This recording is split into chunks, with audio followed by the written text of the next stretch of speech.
கேட்டதை தரக்கூடிய குதிரை, ஐயனார் குதிரை. காலைல 6 மணிக்கு ஓப்பன் பண்ணுவாங்க, சாயங்காலம் 6 மணி வரையும் இருக்கும்.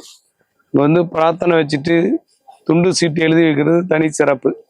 துண்டு சீட்டு மீறி ஏதாவது பண்ணீங்கன்னா ஐயனார் தண்டிக்கிறதா ஒரு ஐதீகம்.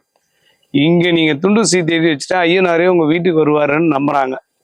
அதுக்கு 4 காஞ்ச மிளகா, அப்புறம் 4 மஞ்சள், அப்புறம் இங்கே விபூதி கொடுத்துருக்காங்க, அப்புறம் வந்து எலுமிச்சம்பழம் கொடுத்துக்கிறாங்க. அதை ஒரு மஞ்சள் துணியில் வீட்டு வாசலில் கட்டணும்.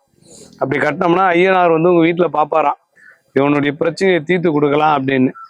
இப்படி அற்புதமான ஒரு கோயில் தான் நான் நிற்கக்கூடிய ஒரு கோயில், உட்காரக்கூடிய ஒரு கோயில்.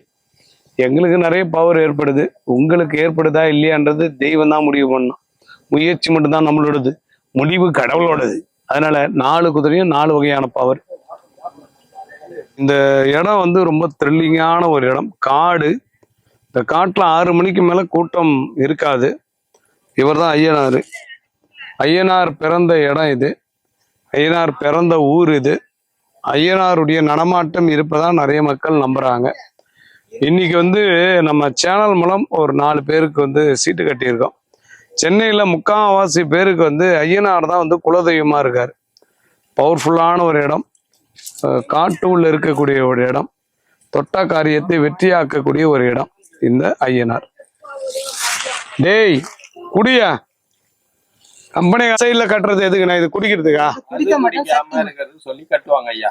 மது குடிக்காம இருக்கணும், அதுக்கு நாம ஒரு நோட்டீஸ் வச்சிருக்கோம். இதுல எல்லாத்தையுமே சேர்த்தோம், பீரு, பிராந்தி, கல்லு, சாராயம், ஆன்ஸ், பான் பிராக்கு, கட்சியா போன போதை பொருளை சேர்த்திருப்போம். அதுல ஒப்பு விட்டு அதுல கையெழுத்து போட்டு குடிக்க மாட்டேன்னு சொல்லி இத்தனை காலங்கள் போட்டு கையெழுத்து போட்டு அந்த சீட். சம்பந்தப்பட்ட ஆள் வரலன்னா அவங்க ஒய்ஃபுக்கு இப்போ கூட வந்து பண்ணலாமா? காலில் சத்தியம் பண்ணி கயிறை கட்டணும். அதாவது குடிக்கிறவங்க சம்பந்தப்பட்ட ஆள் வந்து சத்தியம் பண்ணி தான் கயிறு கட்டணுமா?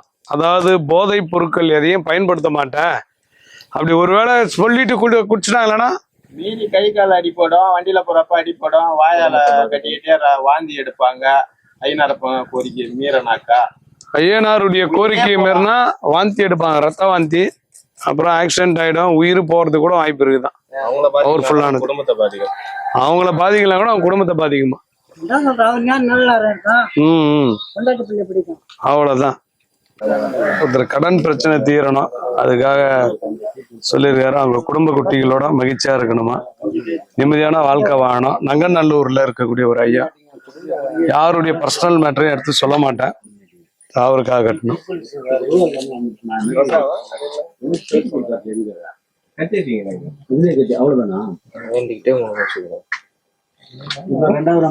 இது வந்து சொத்து பிரச்சனை, வீட்டு பிரச்சனை, குடும்ப பிரச்சனை எல்லாம் தீரணும்னு சொல்லியிருக்காங்க. அதுக்காக இது வந்து போட்டிருக்கு.